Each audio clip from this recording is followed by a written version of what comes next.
আমারও যে জীবনে হসপিটালের গণ্ডি এরকমভাবে কাটাতে হবে সেটা কোনোদিন ভাবতে পারিনি। পরপর প্রায় ৬ দিন হসপিটালে গিয়ে আমি তো পুরো ফেড আপ। চলো কি এমন হলো সবটাই তোমাদের সাথে এই ভিডিওতে শেয়ার করব।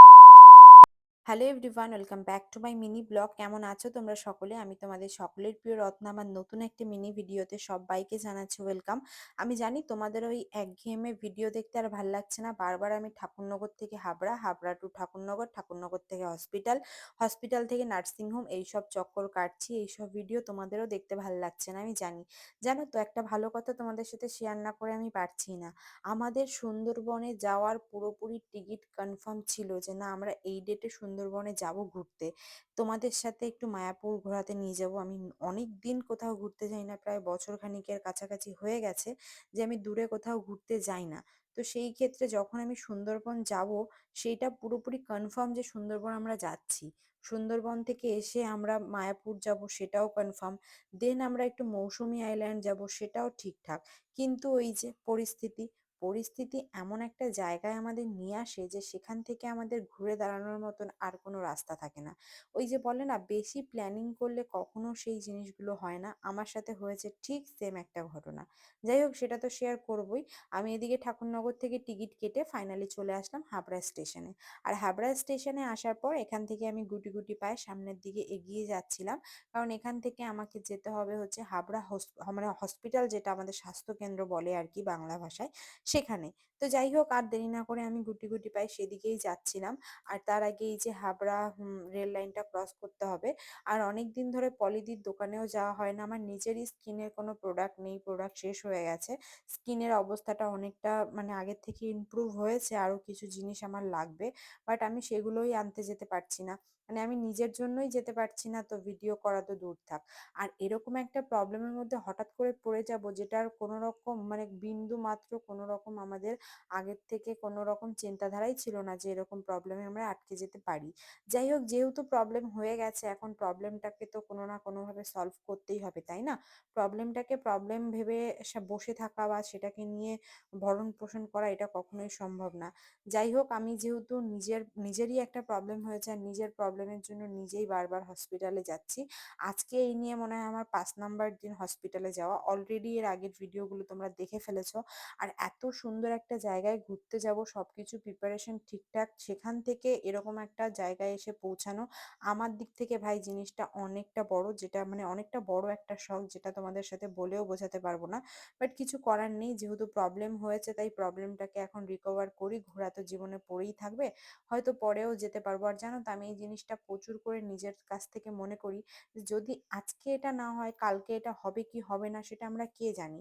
কালকে কে থাকবে, কালকে কি হবে, এটার কিন্তু কোনো গ্যারান্টি আমরা কেউই জানি না। তাই কাল হবে এই বিষয়টা আমি একদমই বিশ্বাস করি না। আর আমি কখনো না সেরকম কোনো চিন্তাধারাও করি না। আমি মনে করি যখন যেটাকে করতে হবে তখন সেটাকে করে নিতেই হবে। আর এরকম একটা সিচুয়েশনে আমি পড়ে গেছি, এখন আমাকে এটা রিকভার করতেই হবে। আমার এখন হচ্ছে এখানটায় ইউএসজিটা হবে। তো আর ইউএসজি করার পর এই সাইডে ইসিজি ছিল। তো মোটামুটি আপাতত এই ৪-৫ দিনে আমি এতগুলো রিপোর্ট কালেক্ট করতে পেরেছি। এখনো যদিও আরো প্রায় ৩ থেকে ৪ টে রিপোর্ট করতে হবে। তো আমার যে ডক্টর, মানে আমি যে ডক্টরকে দেখাচ্ছিলাম, ডক্টরটা খুবই ভালো। তো আমি এইখানটায় একা একা হসপিটালের এক কোণে দাঁড়িয়ে কি করছি জানি না। যদিও আমার এরকম হসপিটাল এইসব জায়গায় আমার প্রচুর পরিমাণ ভয় করে। তারপরেও ভয় তো মনের মধ্যে কাজ করছিল না, কাজ করছিল ঢং। দেখো, ঢং করতে করতে মানে একটা শুকনো জায়গায় আমি দাঁড়িয়ে এই যে ক্ল্যাচারটার সাথে কিরকম একটা গুঁতো খেলাম, দেখলা? এটাই হচ্ছে আমি, মানে কখন কোন সময় আমার সাথে কি কি ঘটে আমি সেটা নিজেও জানি না। যাই হোক, হসপিটাল জায়গাটা আমি প্রচুর পরিমাণ ভয় পাই। আমি একটা ইনজেকশন, সামান্য একটা ইনজেকশন নেব না, সেই ইনজেকশনটা নিতেও প্রচন্ড ভয় পাই। আর এটাই হচ্ছে, আমি কি করব, এই জিনিসটা নিজের ভিতর থেকেই কাজ করে।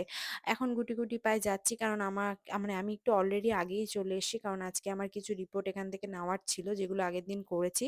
তো সেই রিপোর্টগুলো অলরেডি দিয়ে দিয়েছি, কিন্তু রিপোর্ট দেওয়ার পরেও কিন্তু আজকে আমাকে ডাক্তারের সাথে কোনোভাবেই কথা বলতেই হবে, মানে যে কোনো শর্তেই আর কি। তো সেই কারণে আমি এখন সার্জারির জায়গায় যাচ্ছিলাম, কারণ উনি তো সার্জারির মানে হচ্ছে রুগী দেখেন, আর আমিও সার্জারিরই একটা রুগী বলতে পারো আপাতত। তো কিসের সার্জারি হচ্ছে সেটা এই মুহূর্তে বলব না। সেটা আমি পোস্টপোন রাখছি। কারণ নজর জিনিসটা আমি খুব করে মানতাম না। বাট এখন আমি জিনিসটা খুব বেশি করে মানি। তো নজর জিনিসটা আমাকে মানতেই হবে। আমি চাইলেও সেটা তোমাদের এই মুহূর্তে বলতে পারব না। বাট হ্যাঁ, আমার জিনিসটা সাকসেসফুল হলে আমি ঠিক তোমাদের সাথে ব্যাপারটা ক্লিয়ার করে সবটা আমি গুছিয়ে তোমাদের বলব। তার জন্য একটু পেশেন্ট রাখতে হবে, ভিডিওগুলোর দিকে চোখ রাখতে হবে, ভিডিওগুলো ফলো করতে হবে, তাহলে হয়তো তোমরা বুঝতে পারবে। তো মোটামুটি এখানটায় অনেকগুলো থিয়েটার ছিল যে জায়গাগুলোতে অনেক কাজ হচ্ছিল। ফাইনালি আমার কাজ হলো। Later. ভিতরে যেহেতু ক্যামেরা অ্যালাউ না, তো সেই কারণে আমি তোমাদের সাথে ভিতরে কি কথা বলেছি, কি বিষয় হয়েছে কিছুই শেয়ার করতে পারলাম না। আমি খুব তাড়াতাড়ি তোমাদের সাথে জানিয়ে দেবো যে মেন কি প্রবলেমের জন্য আমার সার্জারিটা হবে আর কি প্রবলেম নিয়ে আমি এখানটায় এসেছিলাম। বাট হ্যাঁ, আমাদের হাবড়া হসপিটালটা কিন্তু অনেকটা সুন্দর, অন্তত আমাদের ঠাকুরনগরের থেকে বেশি। আর এখানটায় একটা কথা না বললেই নয়, এখানে আমাদের একটা ফ্রেন্ডের সঙ্গে দেখা হয়, বেসিক্যালি আমার সঙ্গে না, আমার যে বান্ধবীটাকে আমি নিয়ে এসেছিলাম, হয়তো আমার ভিডিওতে তোমরা দেখেছো। তো ওই বান্ধবীর সঙ্গে একটা বন্ধুর আলাপ হয়, সেই বন্ধু আমাদের প্রচুর পরিমাণ হেল্প করে, রিপোর্ট পাওয়ার থেকে শুরু করে রিপোর্ট করা, এমনকি অনেক কাজেও আমাদের অনেক হেল্প এখন মানে এখন এই আজকের দিনে দাঁড়িয়েও করে যাচ্ছে, যেখানে কোনো রকম স্বার্থ নেই, স্বার্থ ছাড়াই। তো এই পৃথিবীতে কজনই আছে যে স্বার্থ ছাড়া মানুষের সাথে মিশতে পারে। যাই হোক, এদিকে দেখো তোমাদের সাথে বকবক করতে করতে অনেকটা দূর এগিয়ে গেছি। আজকের ভিডিওটা আমি জানি না কোথা থেকে শুরু করেছি আর কোথায় গিয়ে শেষ করছি। তো ভিডিওর কোনো আগামাথা নেই, বাট হ্যাঁ, ভিডিওটা করেছিলাম তাই ভাবলাম তোমাদের সাথে শেয়ার করতেই হবে। আমি যখন আমার ভালো জিনিসগুলো, ভালো দিকগুলো তোমাদের সাথে শেয়ার করি, তাহলে খারাপ জিনিসগুলো কি হচ্ছে না হচ্ছে সেটা কেন শেয়ার করব না। তো সেই চিন্তা ভাবনা করেই কিন্তু এই ভিডিওটা করা বেসিক্যালি। তো যাই হোক, আমি চলে এসেছি হাবড়া স্টেশনে। আর এখন এই যে মানে প্রত্যেকটা দিন এমন লেভেলের কুত্তা মারা বৃষ্টি, মানে 2 সেকেন্ড পর পর বৃষ্টি নামে, আর এমন পরিমাণ বৃষ্টি হয় যে মানুষকে পুরোপুরি বিরক্ত করে দেয়।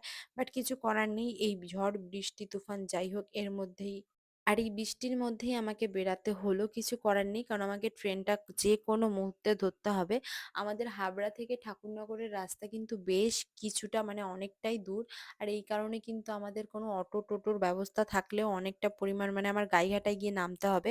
আর এই কারণে আমি কখনো হাবড়া আসলে ট্রেনটা মিস করতে চাই না, বাই এনি কস্ট আমি যেভাবেই থাকি না কেন ট্রেনটা আমি ধরার চেষ্টা করি।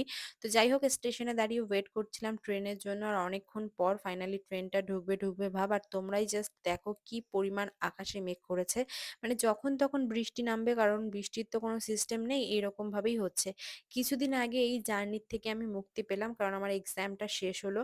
আর এক্সামটা শেষ হতে না হতেই আবার এই যে ডাক্তারের এই ঝামেলা, জানি না এই ঝামেলা কবে আমি পুরোপুরি সম্পূর্ণ করে সুন্দরভাবে মানে লাইফ লিড করতে পারবো।